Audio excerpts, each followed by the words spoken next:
All right, so this is the drain coming out of your roof right here. This black flange is gonna stay in your roof, so you'll receive it like this. You're gonna receive this stick of PVC with an elbow on it. This elbow is gonna go up into the drain, and you're gonna tighten that hose clamp on there to hold it. Just real simple, tighten that down. Now attach to the roof just like that. It'll run right out to the leg of the truss there, and we'll show you how that works.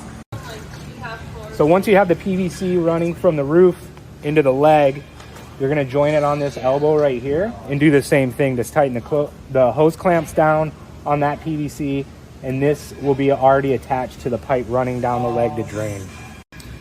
And so at the bottom of the leg, after we get the PVC in there, you're gonna add this elbow will be on the leg, and you're gonna add the spout if necessary to drain it out. And this you can do as long as you want or as short as you want, or you don't have to have it in there at all. You can just pull that right out. Up to you, otherwise it's good. Good. So when you tension your top down, the vinyl top, you're gonna have these O-rings in here.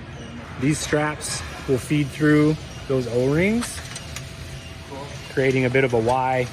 Attach your carabiner to these loops, and then your ratchet's gonna run down inside the leg and hook to the bottom of the leg.